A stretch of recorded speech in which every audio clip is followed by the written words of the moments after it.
My name is Mark Lich, and this is my wife Darcie, and we are members of St. Patrick Parish in Saskatoon. The Church teaches us that marriage is an authentic vocation or divine call, which is freely offered and freely accepted. As with all vocations, we understand marriage within the primary vocation to love, which, according to the Catechism of the Catholic Church, is the fundamental and innate vocation of every human being. As a particular way of following God, our vocation challenges us to live our marriage in a way that expresses God's truth and love in the world. It is a call to a life of holiness and service within our own relationship and with our family. However, over the past 15 and a half years, our understanding of our vocation has evolved considerably.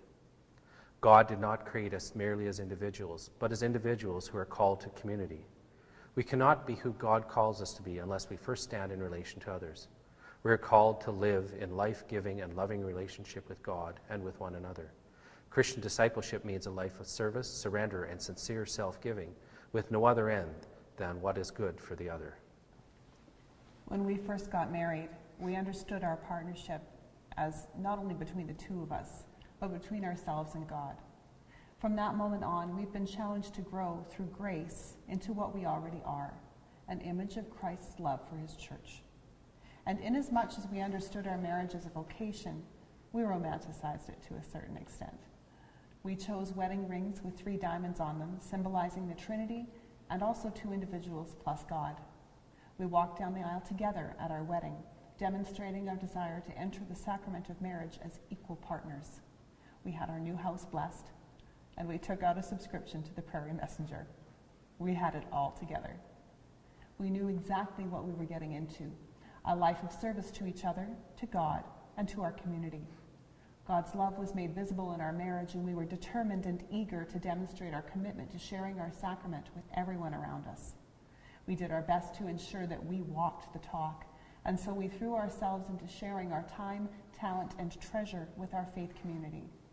We began working with Engaged Encounter before we even celebrated our first anniversary, and started lay formation shortly after our second anniversary. Over the years, we volunteered our time with various organizations. We committed ourselves to ministries within our parish, and eventually began working even more in marriage ministry with our involvement in marriage preparation and the Diocesan Marriage Task Force. A life of service was nothing new to either of us. As individuals, we had committed ourselves to that lifestyle long before we were married. However, we were so focused on what our marriage could be for others that now and then we lost sight of what it could be for ourselves. Sometimes we forgot how our vocation calls us to serve each other.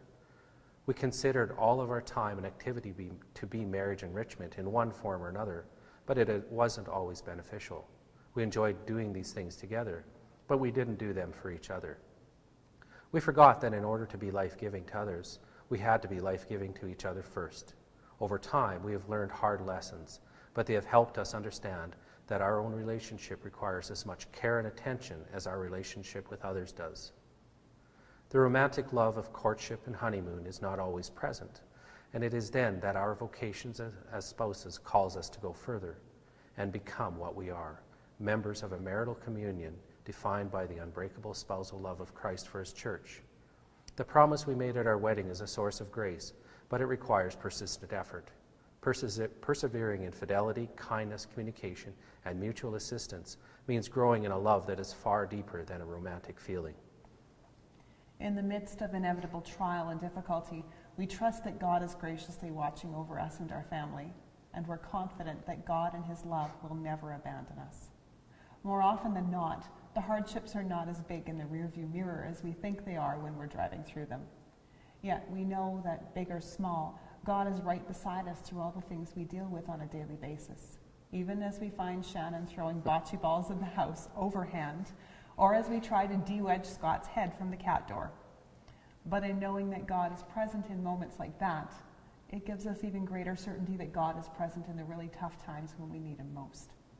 Our shared faith gave us the strength to support each other as we walked with Mark's mom on her 14-year journey with leukemia, and it was a source of peace and comfort when she died.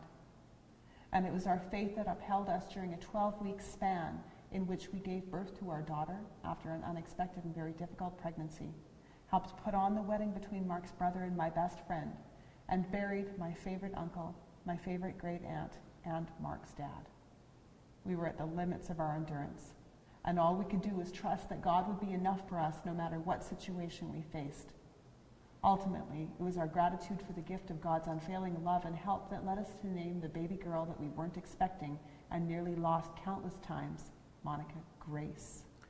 The vocation to which we have committed our lives is more than how we live our sacrament in relationship with our church community and with each other. It is also the foundation for our family, and it is here that the image of the Trinity can be seen ever more clearly.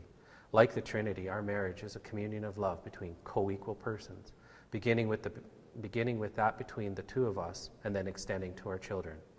Through the sacrament of marriage, our married love not only is modeled on Trinitarian love, but also participates in them. Living our sacrament is a great privilege because the love that exists between us is an expression of God's perfect love for all creation.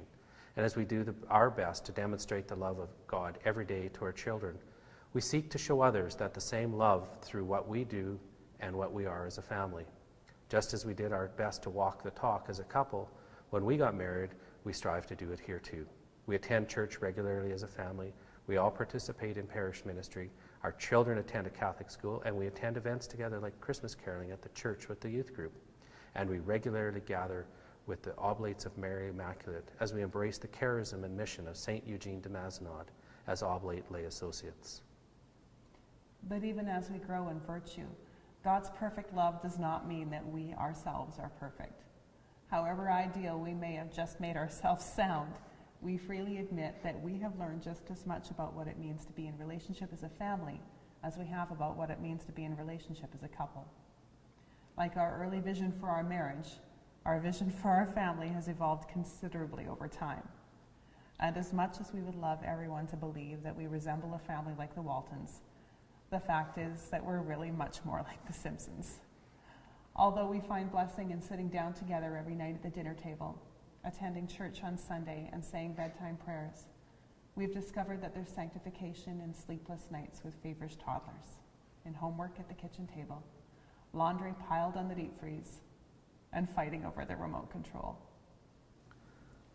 Though the sacrament of marriage does configure us to the perfect love of Christ, it does not bring us to instant perfection. Despite our best effort and our biggest plans for our family, we still let each other down now and then, and we still fall short of our expectations for ourselves and for each other. But through our sacrament, the love with which we have been aligned is powerful enough to transform our life's journey so that it becomes a journey toward perfection.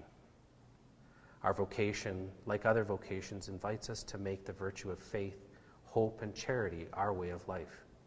We have been called to holiness and service in our relationship with each other, with our community, and with our children, and we do our best to model God's love through teaching and example.